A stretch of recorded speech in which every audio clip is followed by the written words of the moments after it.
Hot. Hello, everybody, and welcome to Spiritual Successor, a comedy video game design podcast where we take your lovely, disgusting, awful, wonderful, capitalist inferno ideas and turn them into the next AAA video games that sell lots of money. I am one of your hosts, Blake Rea.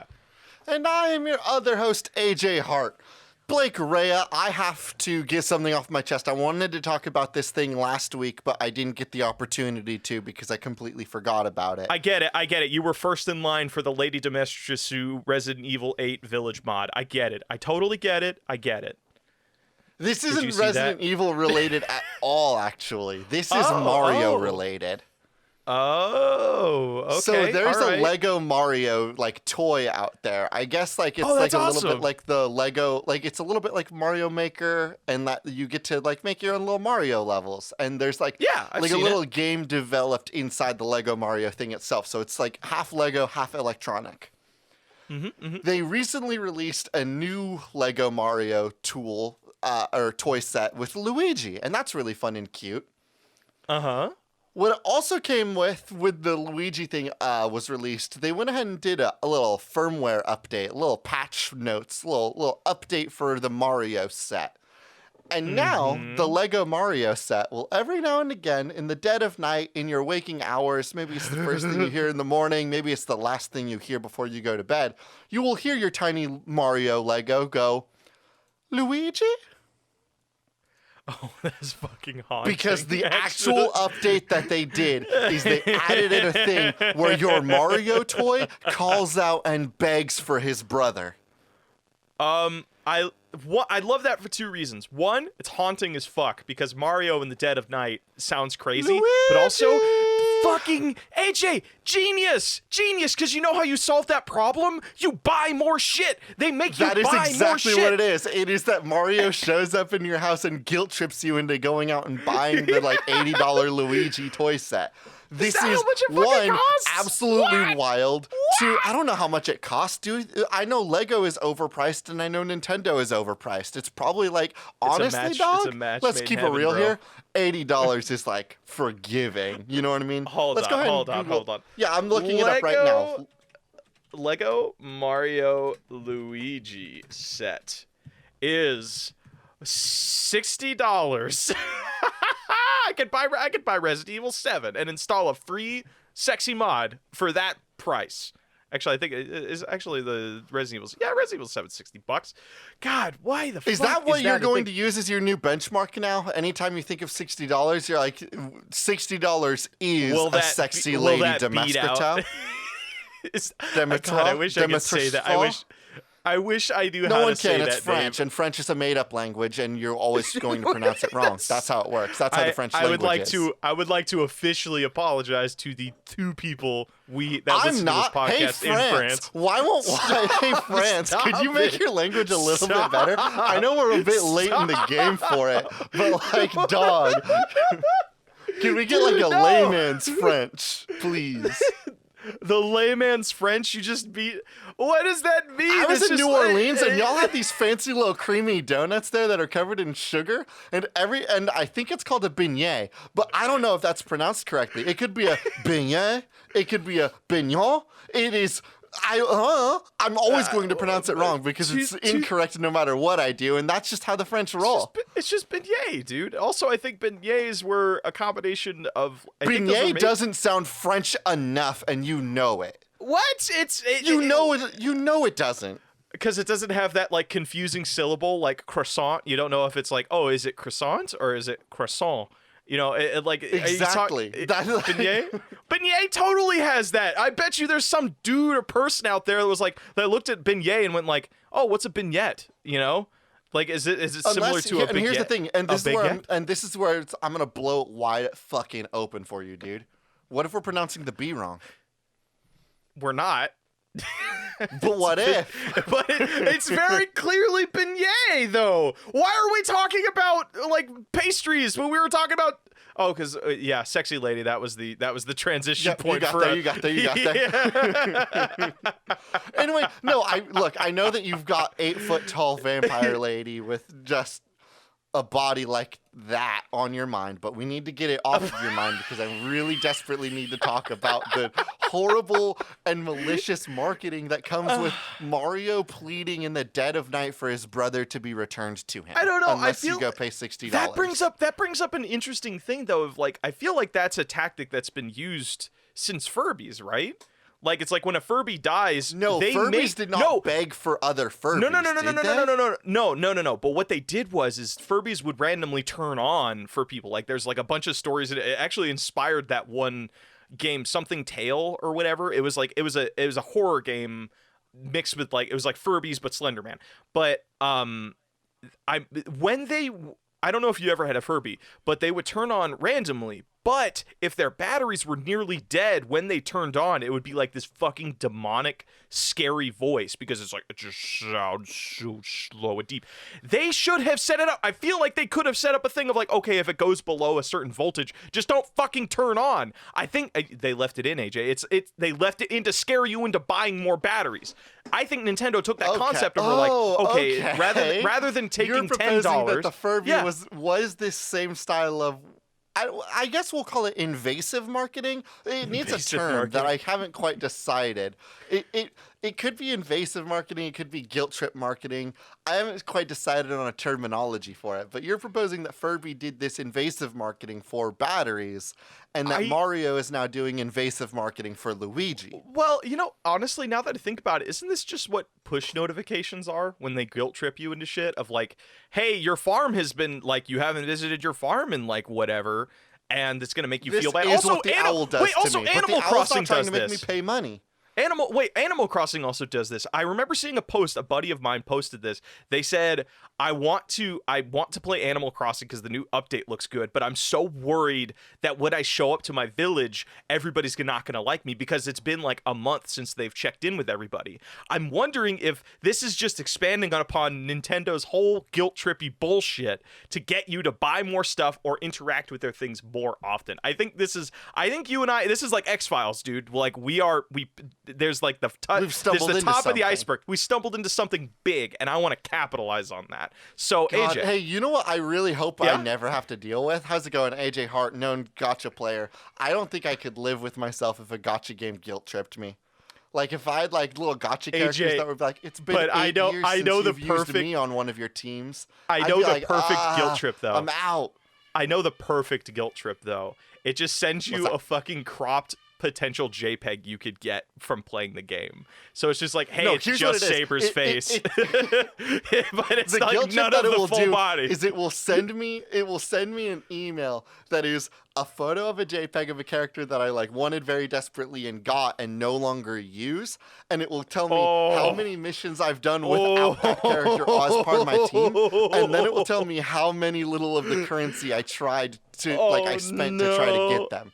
This would get me everywhere. Fate Grand Order. It got me. I've spent a lot of time hoping for characters that I've never used because I just wanted the JPEG and the sweet satisfaction of it. It would work for me on Genshin Impact, a game that I played very rarely.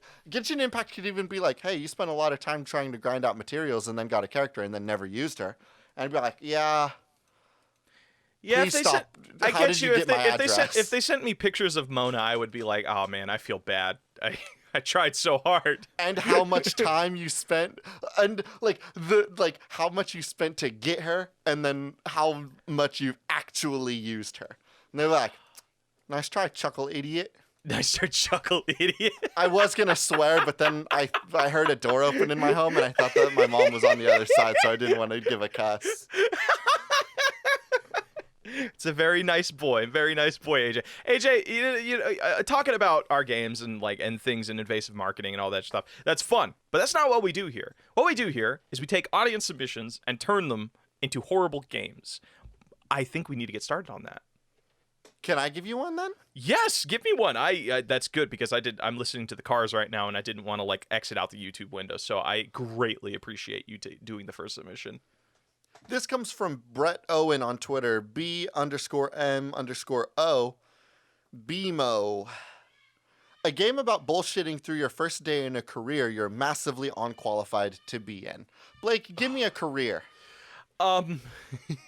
I could give you a real world example of this happening to me. And then we can lean into that. So, okay. So, a little backstory to this. I'll make sure it's really quick. I have an engineer job. I am a tape operator and a person who works on like old Betacam and VHS machines. I have no skill in that regard. So, the company I'm currently working at was in the middle of a move, and there was a company next door to us who does something very similar. And the guy who runs that came to me and basically was offering me a job as an actual electrical engineer. I don't know if this is your first time. You were about to get sniped? Yeah, I was about to get sniped from my grandparents' This guy company. saw that his competitor was moving, and he thought, "Hey, I don't know where you're going, but that commute difference could be a problem for you, huh? How about you come over to Mike and Rory's place, the other company next door?"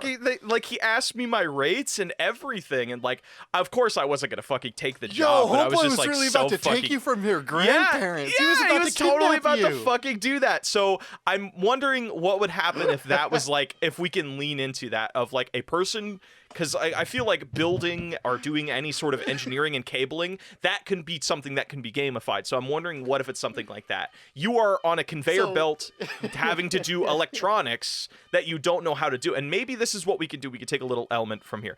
There was this one game I played, and I know... I have a question for you. How much would he have had to offer you before you abandoned your grandparents' company and worked for this guy with no previous work experience?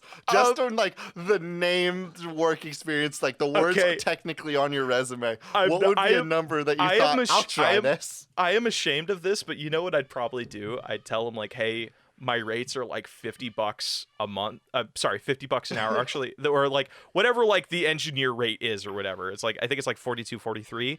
And what I do is I just work there for a week because I would inevitably get fired from this job. So I would just like collect. I would collect. And then you could just go back to your grandparents. Yeah, and then I would go back to my grandparents. I'd be like, because here's the thing, like when I could have fucking done this too, because so you would have done it. You would have scorned this man if you could have gotten $50 an hour from it. Because that's essentially what you were admitting to, right? Yeah, you are willing to do.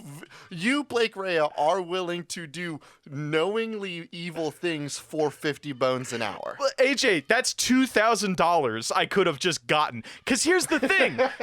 After we did the move, I took a week off. So this is something I could have totally fucking done. Because I could have just been there for a week and like obviously failed at my job and got my ass fired, and then just be like, all right, cool, I just walked away with $2,000.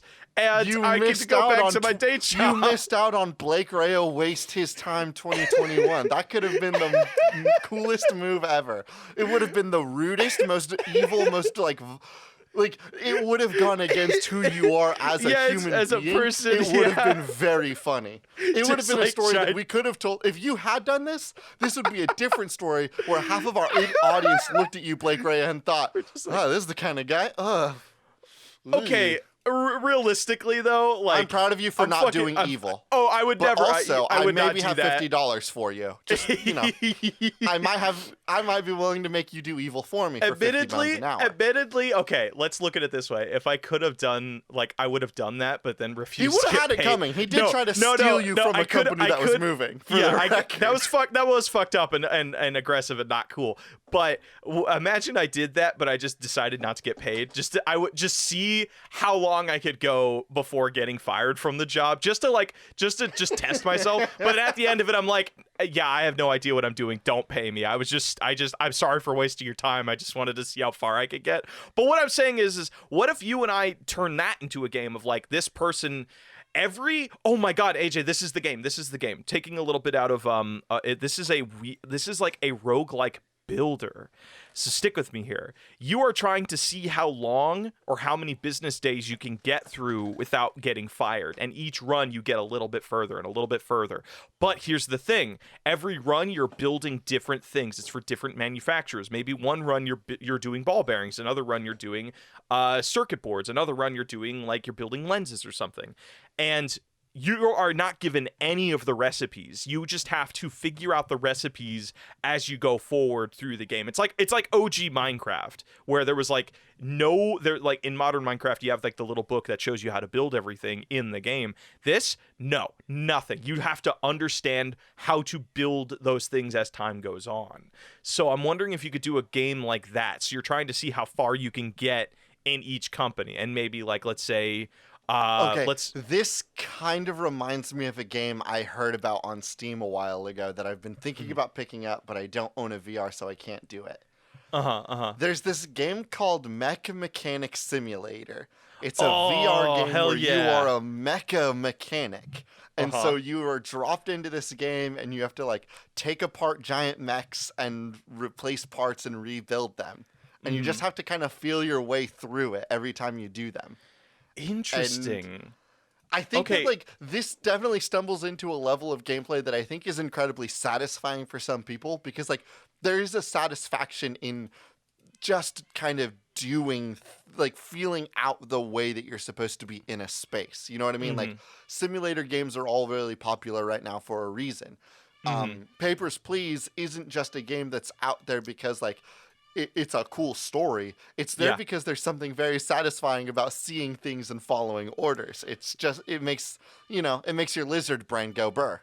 And there's also, God, what's that other game that's really popular? It's called Prison. It's not Prison Architect. It's a VR game where you are in a French prison, and you basically are building out your empire in this prison of selling contraband, like making alcohol out of your toilet, like rolling up cigarettes and stuff. But the whole gimmick of the game is there are guards constantly walking by your cell, so you can only make contraband when they aren't looking at you. But you're in like a place that I'm just building on what you're saying of like there is this strange appeal of just being given a task and like following that task as best as you can.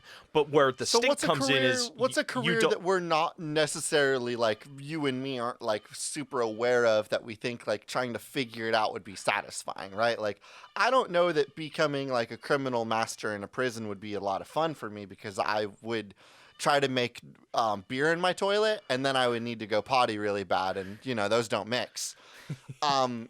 I don't fucks with computers, so engineering is out immediately. Well, no, I think, but here's the thing, though. What about zoos? How would you do a zoo game, like, but that's also like an assembly thing? Is it like, okay, hold on. Okay. So this is a VR game, and you're teleported, each level you're in a different, like, enclosure, and each animal has their own operation to them. Like you don't feed the giraffe the same thing you feed the lion. It's a VR game where you are given the entire zoo. Period. It isn't level based. It is like you are in charge of a zoo. Hey, this is the We Bought a Zoo video game. We bought a zoo. Now we have to take care of it. But here's the problemo. You don't know how animals work. Yeah, you don't know how animals work. And so you do just have to figure it out in the game. Okay, like, AJ. If you do things wrong, the animals get sick. I won't go any further than that. Okay, and how about this? How about this? No. How about this? Because I want to like really make the panic set in. You are the manager of this zoo. You have to not only go into the enclosures and feed and clean them, you also have to manage the orders and the material costs of running the zoo. So you have to figure out, the lion on average eats, like, I'm just going to say a random number here. I don't know how lions work. Obviously, I'm perfect for this game. I think they eat 300 pounds of meat, because maybe that's how much a gazelle weighs. Maybe not. I don't know. No, that tracks. One gazelle a day. Yeah, so for every lion I have in the zoo, I have to order X amount of meat. And you also have to keep track of, like, ticket sales. So this is like, picture this is like a Roller Coaster Tycoon, but way more hands-on. Like, you're in the thick of it. And, like, what I love about this is because it's a game that you don't really, like, because we are wildly unprepared for this thing, there will be multiple options to solve problems. For example, you could, feed a lion 300 pounds of store-bought Walmart meat. Or you can put a gazelle in their enclosure and just see what happens. Yeah, I was about to say, like, can you feed animals to other animals? Like, hey, And the then it becomes platypus like exhibit, this push and the pull of platypus you trying to exhibit 8. figure out. Yeah. Yeah. The platypus Maybe you exhibit have some 8 making animals any that money. you just know they're gonna keep going, and so you have to sit down and you think to yourself, well, why am I buying meat? I have a rabbit exhibit, and we all know how those phrases go. And like you just set up a couple money streams. You don't have to. Here's the thing, though, AJ. This kind of does go back into the thing you and I were talking about of the prison, running the prison thing. If you're feeding your animals to other animals, there's gonna be some investigation. There's gonna be somebody being like, okay, that's fucked up. We don't do that. So you might have... Oh no, a person showed up to my lion exhibit and my hungry wolf exhibit. Whatever will I do? I'm gonna let them eat him. Yeah, I was about to say, like, I got a problem and it needs removing, and I'm gonna make like Tiger King and make that problem disappear real quick. We bought a zoo and also are entirely comfortable with murder. So I wonder if like the backdrop to this game is like we take a note from Stardew Valley of you just inherit it and you're like, I have no idea what to do. Your grandpa bought a zoo and then died immediately. Your grandpa is Tiger King and he died because a tiger ate him, and now you just have this fucking zoo in your lap. So you can decide if you want it to be a legitimate zoo. That's like, those are the two endings to the game, because like in Stardew Valley, it's like the quote ending of the game is like you finish the whatever center, the resource center or something, and there's two ways to finish that. There's collect everything on your own, or sell out to Jojo Cola or whatever that company is, and they make the resource center themselves, but it costs like an X amount of money or whatever. So is that like our quote ending to this game, is like making the zoo, like making every exhibit full, like collecting every animal? A zoo completely self-sufficient to the point that you don't even have to worry about it. Mm-hmm. Or you make it just a fucking wasteland. You make the zoo self-sufficient in an evil way. Oh no, you become fucking, what's that one lady from Tiger King who's like may or may not have killed her husband? She killed her husband. She killed her. I mean, but there's some investigative studies of like the jaw power of tigers don't have enough to break bones to eat them. So I can't say with certainty. She definitely gives off like I killed my husband vibes, but I don't want to assume. I don't know. Also, Tiger King is a fucking sham of a biopic that is made to instill drama more than it is to create like an authentic biopiece. Also, it's more concerned with the drama of that than raising awareness about like, tigers in enclosures and shit. Tiger King which is a biopic on a horrible dude, and it has no backbone to make a statement on anything. Tiger King, it was a reality TV show. Like, sensational piece of thing. Yeah. Also, not necessarily something that should ever be recreated. Fucking wild. And I mean that in like the general like energy that they set out to create it in should not be. Oh yeah, it was totally. People should not be looking at fucked up stories and then thinking this will be a really good true crime show. Like, no, let's just like maybe like these are real people that exist and are these are real people is the thing that are fully capable human beings of bad things. It's wild. Like the whole thing of Tiger. I don't want to get too into the woods of it because I want to keep like talking about game design. And admittedly, this game could be very fucked up, and that's the comedy of this game. But outside but the writing will be really up. Funny. It'll be like a real Grand Theft Auto type writing. You know what I mean? Like you'll murder people, but like Grand all the Theft people Auto, you murder will be like prime example. Anyway. The prime example of quality game design. All right, you mind if I give you another game, Zoo VR game, where you are severely unprepared for the owning of large animals and cats. And being unprepared means that you're prepared, like you'll do some wild choices, like feeding rabbits to tigers. Oh my! All right, so this one comes to us from Vex is making games at Vexagon Horse Surgeon Simulator, but it has a little modifier that I didn't think about from Alley Cat at Millennium Hoo Ha. I love this specifically because I'm imagining it's a horse surgeon operating on human patients. What if we did Surgeon Simulator but you are piloting a horse who is doing this. So you can't properly lift things. You have to do things with your mouth. So I'm wondering if we could do something where... Are you ratatouing the horse? No, you're not. You are a horse operating on humans. But I'm wondering if we could do a thing where you actually have to strap like an Oculus Quest remote to your dome, and you do all of your operating with your fucking head. So like you have to lift something up, you have to bend your head down like a horse would, pick it up with your mouth, and then that's what you do the operating with. And I'm trying to figure, very good, because you would just look like an absolute doofus doing this. So, okay. What I love about this, though, is it would make one of the most difficult things about Surgeon Simulator much easier. Because when playing Surgeon Simulator, I always had a problem when you would play that game when you had to, this is going to get grisly, you had to, like, break through people's rib cages sometimes to do surgeries on the inside. You just got to headbang that rib cage, bro. You just got to headbang that shit. You're not going to headbang it. But here's what you do have. Horses are incredible because thank God they are not predators, because God equipped them with 4 hammers at all times, period. Are you talking about their hooves? You could just be like, I'm talking about their hooves. He just like when you need to bust that rib cage, you just take out one of your big paws and just kapla. Okay, so I like the concept of I want what if you did a game that really leaned into that, where like a lot of problems can be fixed by a swift kick to whatever? So it's like, oh man, this guy's heart stopped. We gotta fucking just fixed kick by it. one sentient horse. That it is a being of muscle and 4 hammers. Muscle and 4 hammers.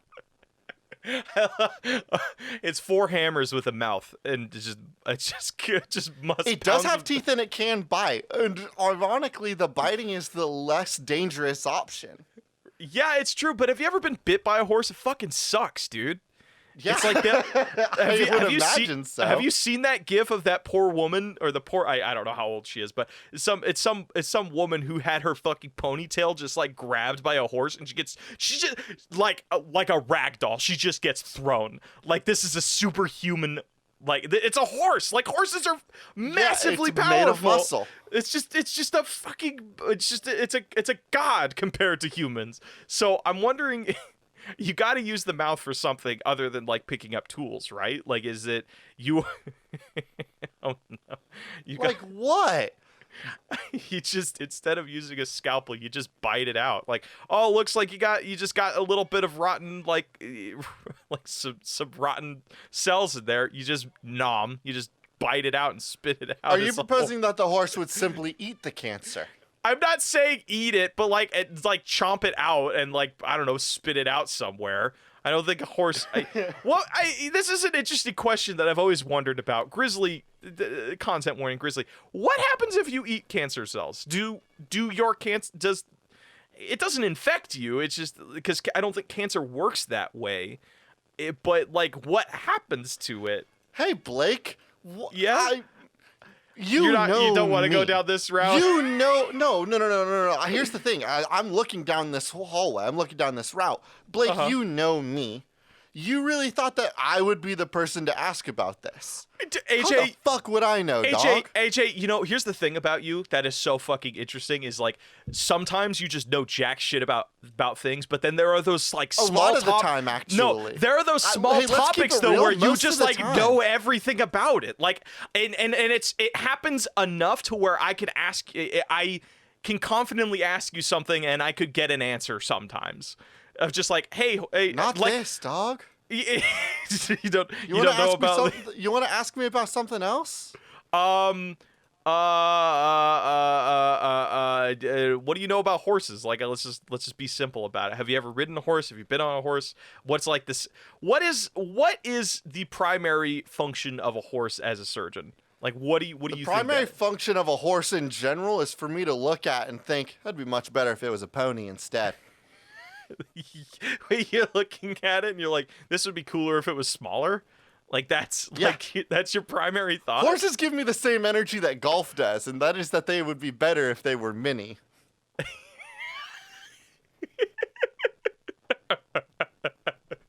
Oh, okay. Can a full-grown person ride a pony? Think about how much cooler horseback jousting would be if it was on a pony instead. It's Knight's Tale, but it's on ponies instead of full-grown horses. Yeah. He rules, right? Is that not better? No, it's not better. It is. I don't know. Like, at least with mini golf, there's an environment that's cooler. It's not. Okay, let's compare mini golf. Let's use your example. Let's compare regular golf to mini golf. What makes mini golf cooler isn't necessarily that you're hitting a ball. It's that you're hitting a ball in a cool, like, designed area that just isn't a field with sand around. Like, it's the sights that are more interesting. So just making the pony smaller isn't more interesting. You gotta, like, add You're some, right, like, but the other thing that MXC comes with Unleashed making it elements to smaller is the customization and the neon and the colors, which, as we know from My Little Pony, is a thing intrinsic to ponydom. Real quick, AJ, what would your cutie mark be? I watched a lot of My Little Pony. Just a little side story. I used to go on dates back in high school where we would just, like, binge watch My Little Pony. Like, me and my girlfriend would do that. My pony mark, if I was a My Little Pony, would just be the Halo legendary difficulty icon. It's just the skull with two swords on it. The alien skull with two swords. Actually, I believe one was a gun, actually, in the icons. Oh, that's right. It was like the SMGs or whatever, right? It's like dual SMGs were in the background. It was something. It was metal as fuck. What would yours be? Probably mine would be it would be, you know, like in old cartoons they would have that now, little black... as evidence, you did already admit that, like, you watched My Little Pony in your time, so, like, the answer that you're going to give is an authentic one, not like a funny joke one like me. This is something you've thought about. I'll be honest, I never really thought about having a cutie mark. I wasn't like that in it. He said like a liar.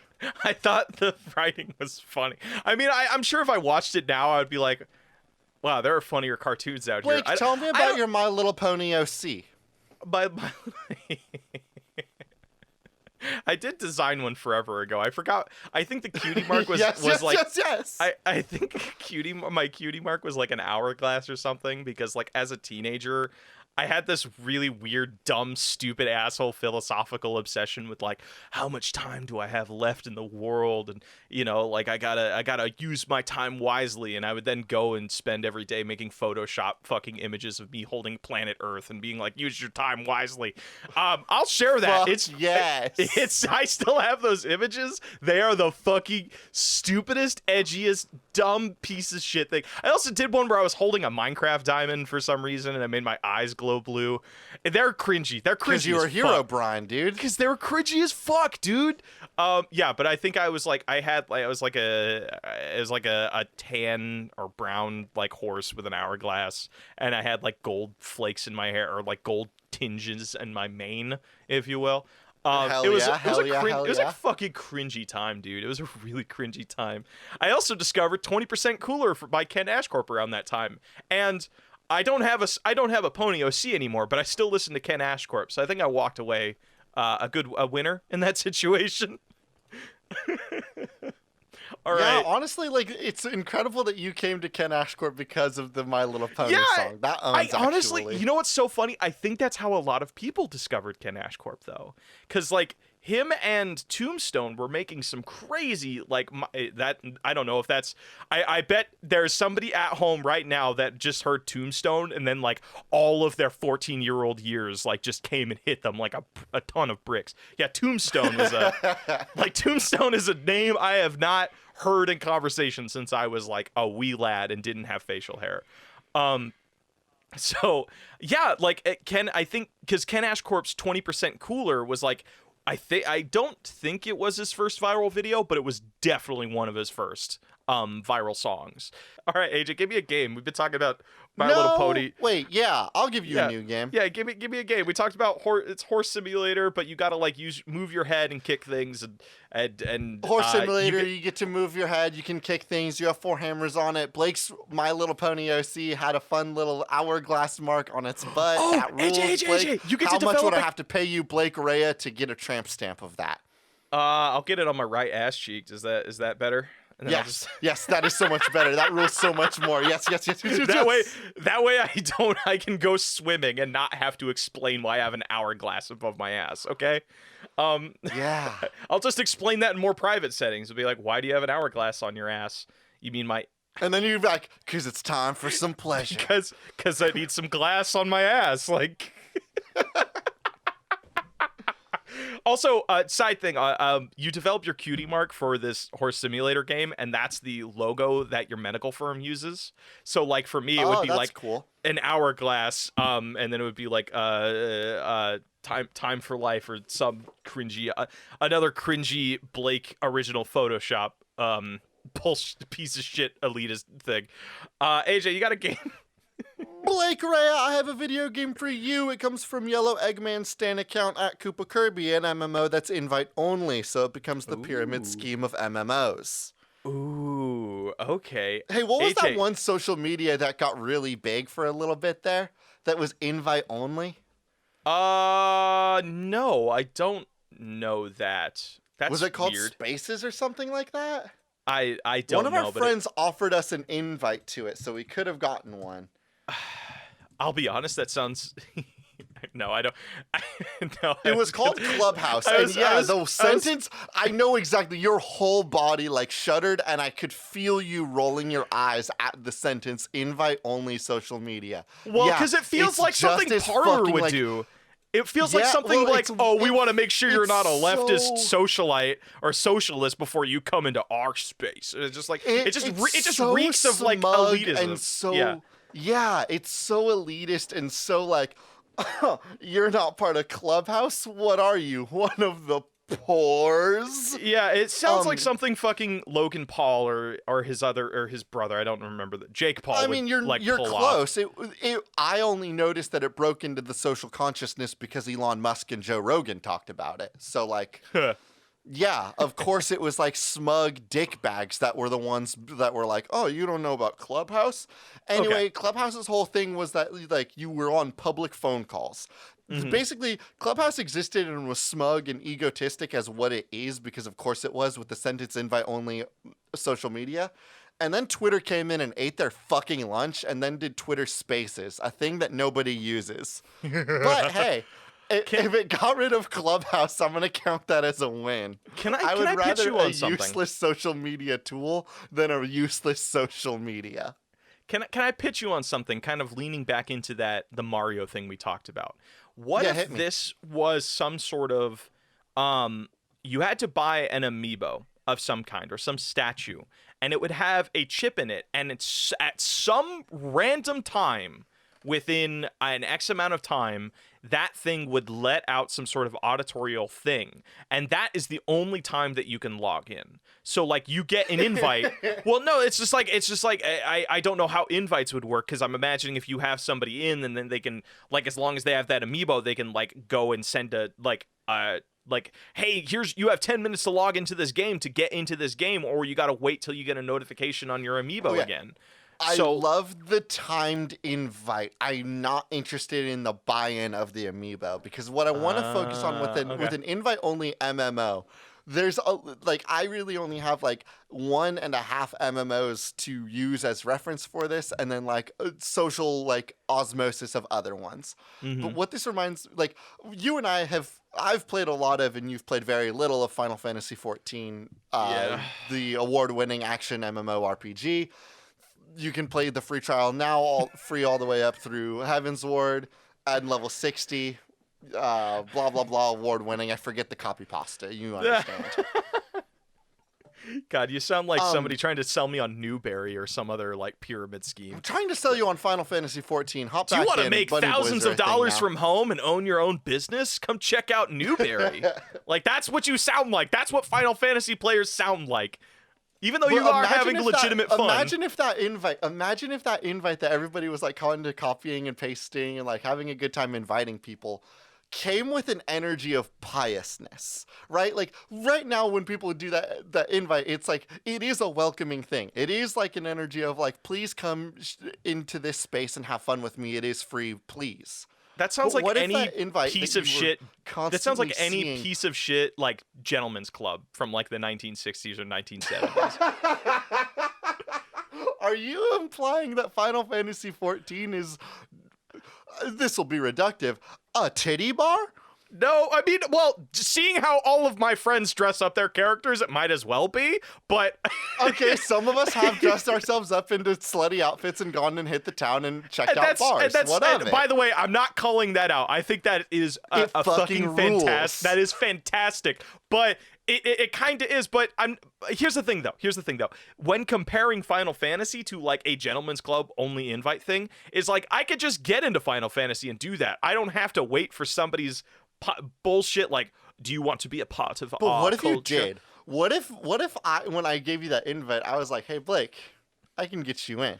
See, Hey, you know Blake, what's so fucking crazy get you about in, this? bud. AJ, you know what's so fucking crazy about this is I could feel somebody, like some popular fucking like Final Fantasy player being like, hey guys, I'm holding a giveaway, 30 invites I can send you. You just gotta like, share, and fucking subscribe to my channel, and then I'll send. It's the free gift card giveaway mentality of YouTube. It'd be like, hey, like and share this video, and you automatically enter yourselves for a free gift card giveaway that YouTube has never proven that people follow up on. Because when 100,000 people like your thing, there's no fucking way to find out who won the free gift card giveaway. AJ, it's a scheme. It's a fucking scheme, and I feel like there are gonna be so many people like Ninja doing this to 14-year-olds, and it angers What me. if we did It a angers whole me ass so MMO that much. was on this system? Hear me out. angers What if it was an me. It MMO that you angers had me. to be invited into play, and so you are now playing an MMO? But And it's then the there's shittiest there's a MMO. It is- There's a class.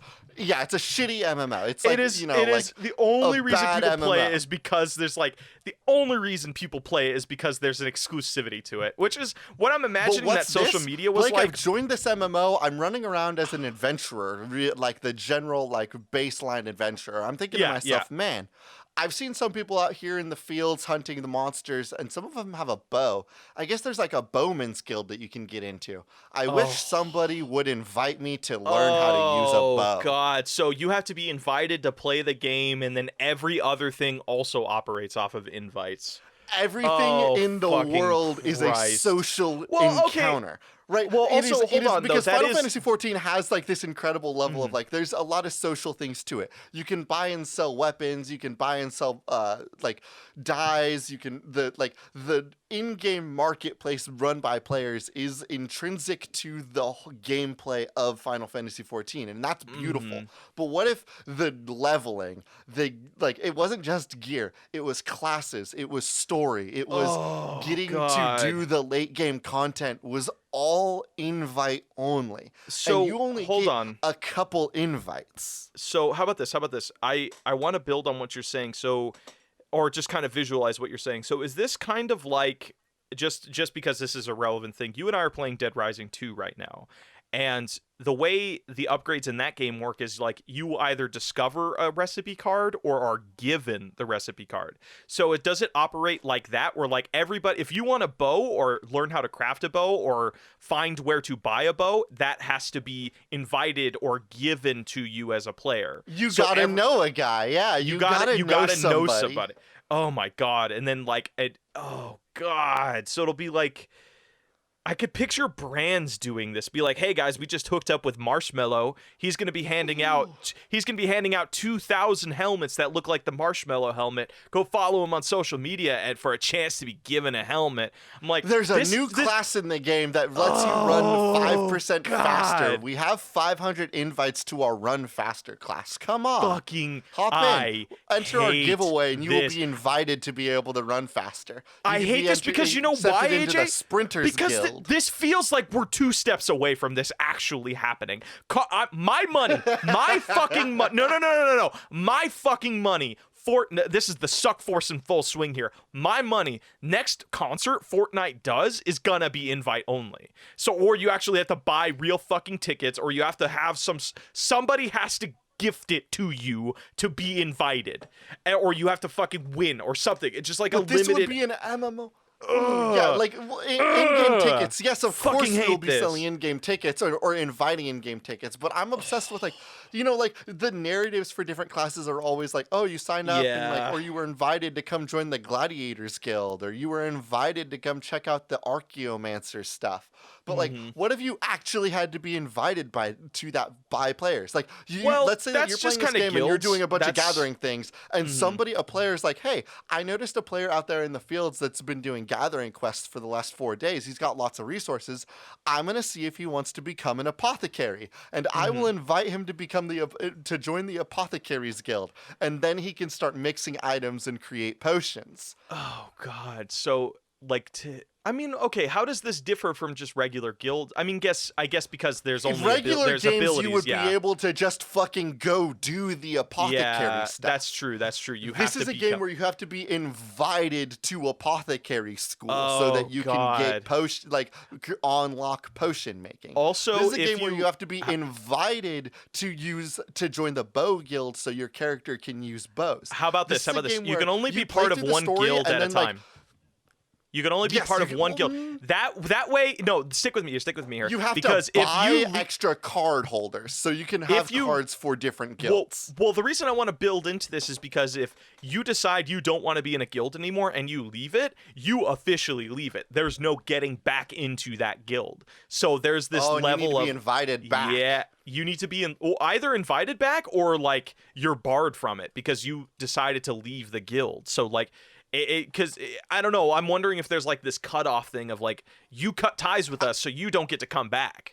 That way, so you have to commit to whatever guilds you're being a part of. Well, because that also forces everybody to fit a character slot, which I feel is much more interesting than like you have certain characters who can do a bit of everything. What we hate about Final Fantasy XIV is the fact that like one character can do it all. Just kidding, we love that actually. But we as game designers, we want to create a supply and demand of players. You are only allowed to do one thing because you were invited to do that one thing.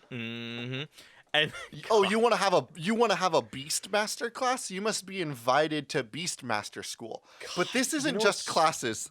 I want to make that clear.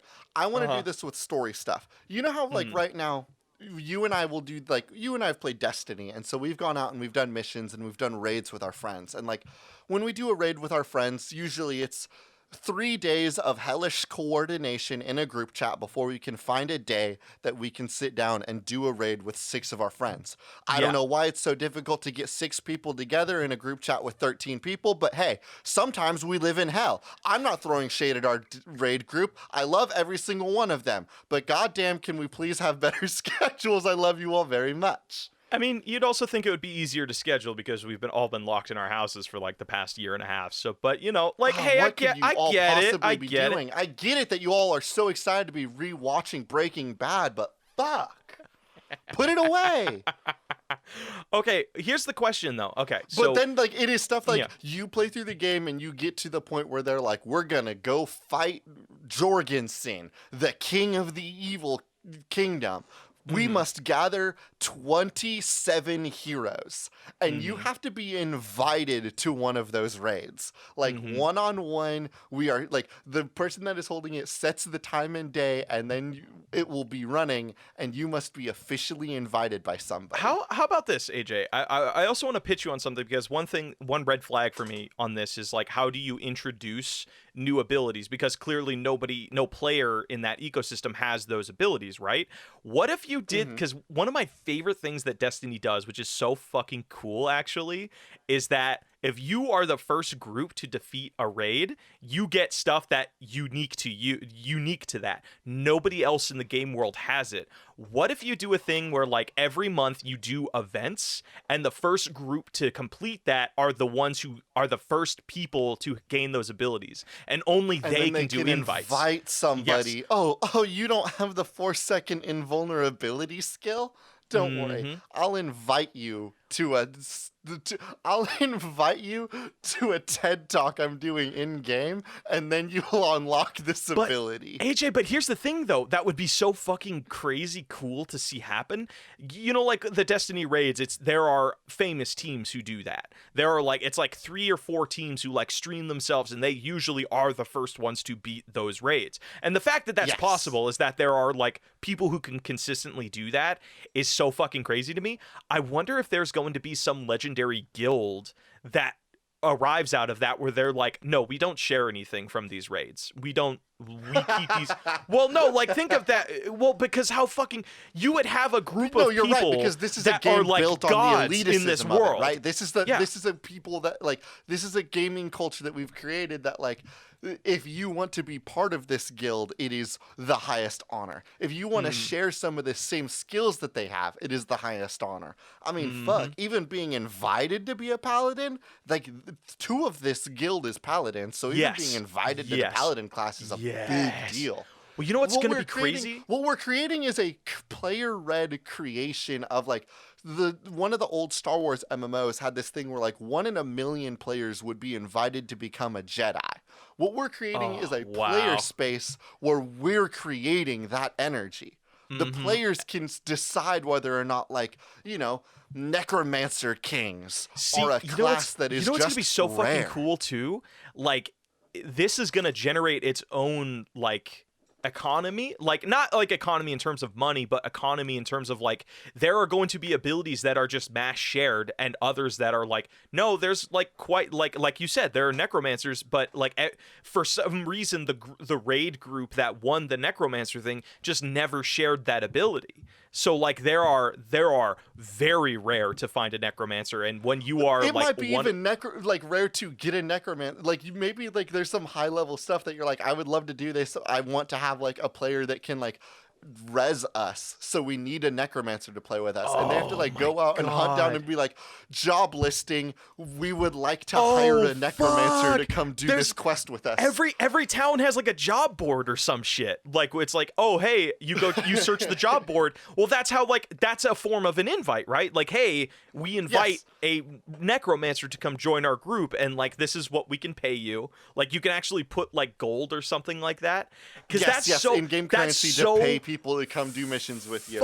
That's so fucking cool. And here's the thing, this game actually sounds really cool to me because it is like a living, breathing thing. Of course, like it's powered by a really shitty mentality of like, this is our private space and you can only be invited to come join this game if we invite you or whatever.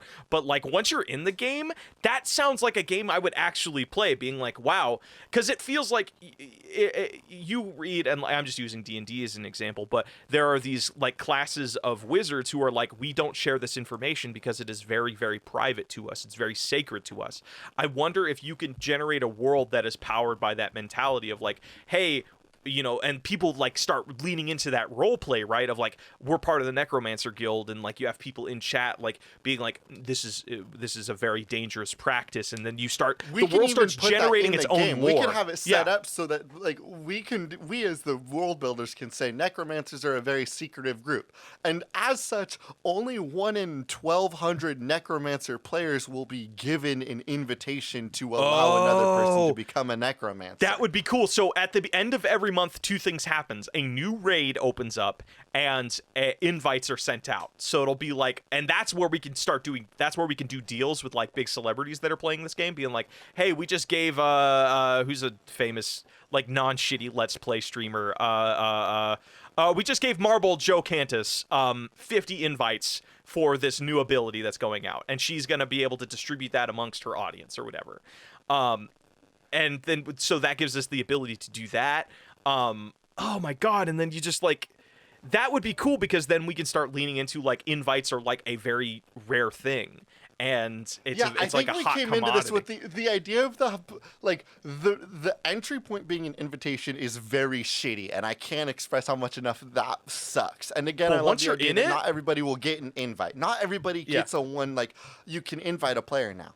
Maybe if you're like, maybe if you finish a high difficulty mission that takes like 144 people to play, then like 4 of them will be given an invitation to let someone join the game. Yeah, there you go. You get an invite ticket. Like you get collectible tickets that you can pass out. That has like you a can QR only hold code one or at something. a time, period. And also they are hyper rare. It is so rare to have an invitation to come play this game. So how would you get people to play this game initially though? Like how would invites work before the game is out? Like do you just Blake, we're the same way we get anybody to do fucking anything. We use influencer marketing. This will be a game this will start as a game that can only be played by your Joys, by your Eric's Gaming, by your Markiplier, by your I'm running out of Twitch streamers. You can only play it if you have a certain benchmark of an audience. From there, those people will be given a couple invites, and then a couple more, and then just a couple more again. And it will be such a slow. Could you do? How about this? How about this? Just to add a little bit more of a thing, you have on the website that you download this game from. It actually has like instead of an email list, it's like an invite list. So you can put yourself on that list, and like every month or so, like random amounts or not a random amount. We'll do a lottery invite. Yeah, like a lottery invite. Just like how I found out something crazy about Japan the other day. So you know like how the new Mario like Universal Studios thing is happening, where like they have a section of Universal Studios Japan, and they're also doing it here in LA. That's all Mario themed. To get a fucking ticket to Universal Studios, it is lottery based. And I found out a lot of things in Japan are lottery based. You want to go to a concert? Guess what? There's a limited amount of tickets. You just have to submit yourself to it. This will be the world's first FOMO MMO. Yeah, so it's like you have a lottery-based system at the get-go that you can submit your email to, and every month we find like 1,500 players to go. So like at the beginning of every month, the tickets are sent out to active players, emails are sent out to people that want to get into the game, and a new raid begins with like a new ability or a new weapon or like a new class even. Bro, this game actually is cool as fuck, and I would be so. I think it excites me the same way the idea of Star Citizen excites me, where there's like a whole like inbuilt economy system where like the players dictate what is popular in the world and like what is worth what. Like God, there would even. I think the dark side of this game is. Are you familiar with like the whole idea of like gold farmers of the World of Warcraft? No, what are gold farmers? So I think it still happens today, but you can go online, and especially in the early days of Minecraft of World of Warcraft, you can go online and there are people that just farm gold, and you can like pay them like $20, and they'll just come up and gift you that gold in game. So like, and that's like there are farms dedicated to this, like people with just like rows and rows of computers that just collect and farm gold. So like people and sadly I don't think those people get paid a whole lot, where they just do nothing but play World of Warcraft and farm gold, so the company itself can sell that gold for real money to other people. And it's insane. I am fairly certain it's illegal. I'm absolutely miffed at you and me right now, Blake Ray, because we started this as an MMO that is invite only that sounded so fucking horrible, but then we threw in the one idea of it creating a gig economy and freelancers as classes, and all of a sudden I'm obsessed with it. Yeah, like the idea of being like doing because it makes you feel like an actual adventurer, being like, oh, these people need to go to these mines and collect something, but they need a healer, or they need a ranger or something that can track animals or whatever. So you really lean into special jobs, or like specialized jobs, and you fit that role. And that's what you market yourself as a freelancer. And you go to the job boards in every town that people just randomly post those things and be like, and what you can do. It would also instill like an energy of like community, because like there would be people that are famous in this world because they're like, oh, this ranger, like they sit around and like they all commonly invite people to come learn skills from them. That is a thing that this person just does. God. This is a thing that a human must do. God, do you think there would be like the one player to rule them all kind of thing, where they are like they are the combination of every skill and class ability? Well, we explained that you can only have one class at a time. I think we may even double that down and say that you can only have a certain amount of skills at a time. But I do think that there will be some classes that do. I think that some classes will have generous players, some won't. You know, like your support players, one, they will be very rare. As referenced, the Necromancer is one of the rarest classes out there. But I think that being support players breed a certain kind. And that kind is people that are willing to help each other. That's why I we pitch love you? supports. Can That's I why we pitch you thank on our something? supports. I want to pitch you on something that might throw this whole game world into something wild can you and crazy. ruin this for me? Because my problem is that I think I'm liking it. I can't ruin it. I can only just make it cooler. What if there were, like, you've watched Yu-Gi-Oh, right? The anime Yu-Gi-Oh, you know the concept of like Yes, the millennium like items. What if there were like millennium items in this world, and only one person can carry, let's say there are 5 items. There's like a necklace, a sword, a tiara, a cape or whatever. And if you are like, there are ways that players can take those items from one another, but it is a fucking, like, the person with that item has a unique ability only to that item. So it's like in Lord of the Rings, where it's like the 7 rings, and each of those rings has powers that maybe not necessarily unique to each of them, but they are powerful items in this world, and only one person can wield it at a time. So I'm wondering if you can create these gods in this game that are like, who are the 5 Actum Millennium Peace holders in this game? And then you can do a thing where, like, hey, there's an event where, like, it becomes a big event in the community when somebody takes that item from one of those players. Be like, and whoa. we would find these players. Yeah. Like, we would use our data analysis to be like, hey, we know the 5 people that play this game more than any other human being. We are giving them the pieces. We know that this is a game that is this is like a lifestyle to these players. Yes. They will get our legendary parts. Wait, AJ, it's just the fucking it's like the weapons from Shield Hero. Like, there are legendary heroes who have unique weapons to themselves. So you have, like, the shield hero, you have the spear hero, you have the sword hero, you have, like, the mace hero or whatever, the glaive hero. But maybe it's like, maybe not all of them are offensive weapons. Like, doing something like the cape could be like, okay, we hey, need to fix this, we need to fix this, we need to fix this. And I think I know how. Okay, and by go ahead. fix, I of course mean ruin. Yes. We need to do that. When you join the game, I touched base on it earlier, and I think that we just need to lean into this much harder. When you first join the game, you are given the character class Adventurer. That is it. You can't make potions. Yep. You cannot cook meals. You cannot, like, use very many action skills. Like, it is just like base level, like, block, punch, kick, sword swipe.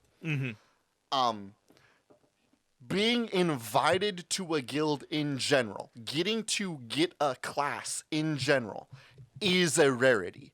Like, the bow users are like, I think we go so far as to say as like 1 in 20 players will be allowed to be a bow player. And I think that we even we double this down to like, the computer will always keep a tally on how many characters have been created in world. And so we will always keep this ratio of there are only 20% ranged players. That's the rule. I like that. We will not generate more bowman guild cards in game unless somebody leaves the guild. And then we will generate a bow ticket. Oh my god, and then there's a ticket, and that's random. You know, it'd be kind of cool too? What if it's like randomly assigned to somebody when they first log into the game? Like, if there's like an extra slot or something?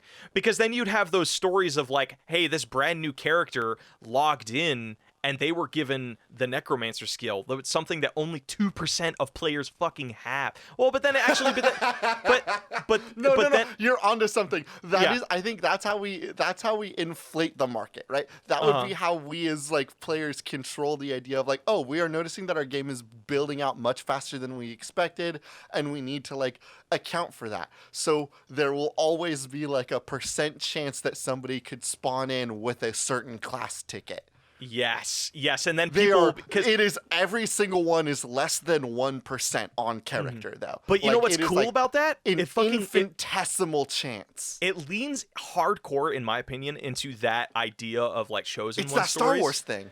Well, yeah, it's like you're the chosen Star Wars yeah. story of the Jedi. Yeah. Be like you just spawn in and like you realize random rolled that you are the rarest class in the game or something like that. And oh god, that'd be so fucking cool. And also to go back to the job board thing, it's not that you can custom put like, hey, we just want a necromancer. It's like each job or each quest has specific roles that need to be filled. So like you're going into this quest to clear out the minds of like these spiders or something. You need to have one adventurer, one ranger, one spellcaster, and one necromancer. You can only do that job if you have those 4 slots filled.